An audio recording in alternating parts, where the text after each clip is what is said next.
Using a replica of an original horse-drawn ambulance, the PDSA is setting off on a round Britain journey today to celebrate its 75th anniversary. And actress Joanna Lumley was at the Imperial War Museum this morning to help send it on its way. The PDSA was started in a Whitechapel cellar by an Ilford woman called Maria Dickin, with the aim of treating free the animals of poor people in London. As she explained herself in a recording made many years ago, it was the suffering of one of her own pets that inspired her to her life's work.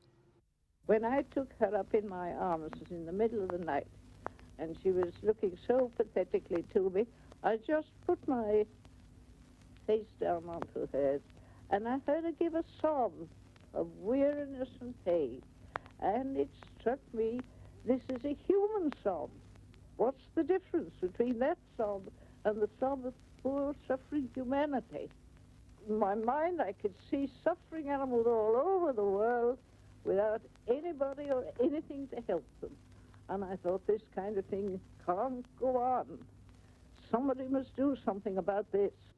So she did, and as a result of her actions, there are now 52 centres all over Britain where 400 specialised veterinary staff treat almost 1.5 million animals every year.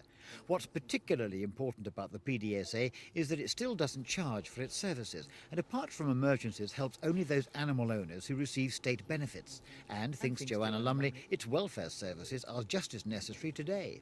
I think it's terribly important that people all over the country are able to feel that if they've got an animal that's sick or injured, they can take it somewhere for treatment, which will be free, because I have a terrible fear that maybe nowadays in these slightly straitened times, that people may feel that if you can't pay, maybe the animal's the last one to count.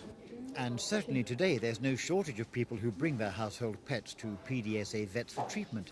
So has anything in fact changed about the charity over the last 3/4 of a century? Then it was a matter of going round in the mobiles, the sort of little caravans, to a very large extent, mostly in fact. And the kind of treatment offered in many cases was not very much more than first aid treatment. But I mean, it was something that was needed. It was a great contribution to society then, just as it is an even greater contribution to society now.